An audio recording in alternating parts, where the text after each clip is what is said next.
Hello દોસ્તો, ધોરણ 10ની તમારી તૈયારીની અંદર હિન્દી વ્યાકરણની આપણી આ જે સિરીઝ છે એમાં પેપર નંબર 3 લઈને તમારી સામે રજૂ થયો છું. તો પહેલાં બે પેપરને જો તમે ના જોયા હોય તો ચોક્કસ જોઈ લેજો. ચેનલ પર પહેલી વખત જો વિઝિટ કરો છો તો ચેનલને સબસ્ક્રાઈબ કરવાનું ભૂલશો નહીં. તમારા મિત્રો સુધી આ વિડીયો પહોંચાડો જેથી કરી હિન્દીના વ્યાકરણમાં એને વિશેષ મદદ મળે.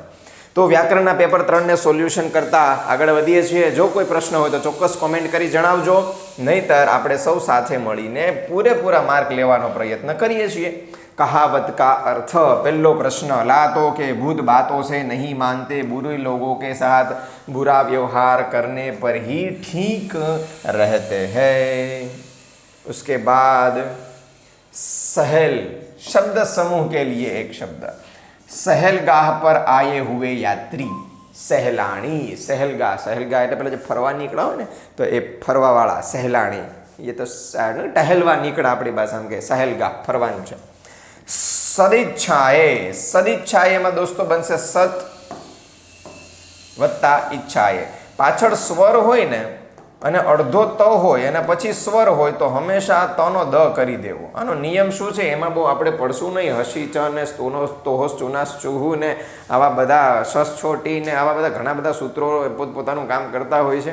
આપણે એમાં નહીં પડીએ, પણ તની જગ્યાએ દ થઈ જશે. ખાલી એટલું યાદ રાખો, બરાબર. સદિચ્છા સત વત્તા ઈચ્છા. એ તો પછી કોમન છે. પાછી એમને કહેતા સર કે આમાં તો એ લખ્યું છે. સદા વત્તા એવા મોસ્ટ આઈએમપી સંધિ બનશે દા વત્તા એ. આવો નિયમ લાગુ પડે છે અહીંયા. આ વત્તા એ, સદા વત્તા એ. તો સ્થિતિ શું બની દોસ્તો? સદ માંથી આ નીકળી ગયો વત્તા એ. આમ આપણે ઓલું ગણિત જેવું કરીએ અને વ. હવે શું થશે તો કે નેક્સ્ટ સ્ટેપ આ અને એ ની જગ્યાએ બની જશે ઐ. નિયમ શું છે? આ વત્તા એ બરાબર ઐ. તો સદ વત્તા ઐ વત્તા વ.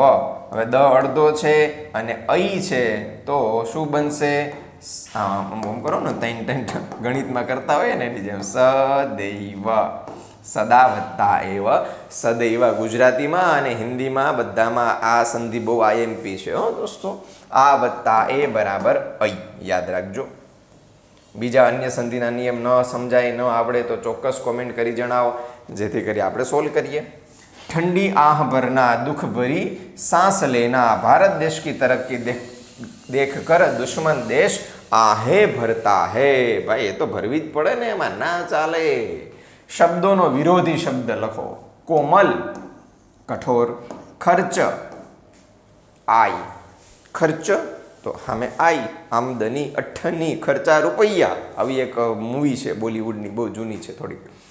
તો કોમલ સોફ્ટ. કઠોર ટુ મચ હાર્ડ. ખર્ચ જાવક. આય આવક. એ રીતે વિરોધી શબ્દ તૈયાર કરીએ. પછી આવશે આગળ પર્યાયવાચી. સમાન અર્થી. સમાનાર્થી. મેધા. મેધા એટલે થશે બુદ્ધિ, ધારણ શક્તિ. મેધા મેધાવી છાત્ર. મેધા. અને મલ્લાહ. મલ્લાહ એટલે બેટા થશે નાવિક. નાવિક એટલે જે પેલો હોડી ચલાવનારો હોય ને એને કહેવાય મલ્લાહ. તો મલ્લાહ એટલે નાવિક. આ યાદ રાખજો, ખાસ મહત્વનો શબ્દ છે. ભાવવાચક સંજ્ઞા. ડાકુ. ડકૈતી. અને કાંપના. કંપન. ડકૈતી પેલું નહીં કહેતા રેડ પાડવી, પણ ડાકુ જે રેડ પાડે ને એ થોડીક નુકસાનકારક હોય છે. કાંપના, કંપન, ધ્રુજારી, વાઇબ્રેશન્સ. વિશેષણ. શબ્દોનું વિશેષણ બનાવો. બરફ બર્ફીલા.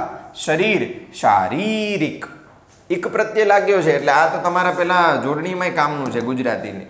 શારીરિક પાછળ જેની પાછળ ઈક લખેલું હોય ને એ બધા ઈક અંતવાળા રસ્વ જ હોય. સામાજિક. એવી રીતે શારીરિક. બરાબર. તો શારીરિક શરીર. શારીરિક ઈજા. આપણે કદાચ વિશેષણ બનાવીએ તો ભાઈ શારીરિક ઈજા થઈ જાય. અને બર્ફીલા પહાડ. આ રીતે વિશેષણ બનાવી શકીએ. પછી આવશે કર્તૃવાચક. ધર્મની ક્રિયા કરનારો. ધાર્મિક. વિશ્લેષણ કરનારો. વિશ્લેષક. સમાસ કો પહચાનીએ. નવગ્રહ. જ્યાં સમૂહ અર્થ દર્શાવતો હશે એવી સમૂહ અર્થ દર્શાવતી સંખ્યા જ્યારે જોવા મળે ત્યારે એ સમાસ કયો થઈ જશે દોસ્તો? દ્વિગુ સમાસ. સંખ્યાવાચકો દ્વિગુ, આવું એનું પેલું છે, શું કહેવાય ને, હું તો તાણે જ ભૂલી જાઉં, ડેફિનેશન, વ્યાખ્યા. સંખ્યાવાચકો દ્વિગુ. તો નવગ્રહ, તો નવગ્રહોનો સમૂહ દ્વિગુ સમાસ. અને રામ રતન કર્મધારય રામરૂપી રતન, એટલે કે રામ રતન. તો આ પ્રમાણે દોસ્તો તમારા મસ્ત મજાના 3 પેપર પૂરા થયા છે. આગળના 2 ન જોયા હોય તો જોઈ લેજો અને મસ્ત રીતે તૈયારી કરો, પૂરેપૂરા માર્ક લઈ આવો અને હિન્દીની અંદર મેક્સિમમ કવર કરો, જેથી કરીને વિભાગ સી અને ડી એની તૈયારી વિશેષ કરો. અને પછી પાઠ એ અને બી જે તમને બહુ સહેલી રીતે આવડશે. પણ ગદ્ય અને પદ્ય સિવાય, એ બી સિવાય ડી, ઈ, સી અને ડી આ 2 ખાસ તૈયાર કરવાના છે. સંસ્કૃતની અંદર ઈ હોય છે, આપણે ડી સુધી કવર કરવું છે. તો જ્યાં પણ જરૂર પડે કોમેન્ટ કરો, લાઈક કરો, સબસ્ક્રાઈબ કરો અને તમારા મિત્રો સુધી શેર કરી અને આપણે પૂરા માર્ક મેળવીએ છીએ. મળીએ છીએ નવા વિડીયોની અંદર. ત્યાં સુધી બધાને બાય.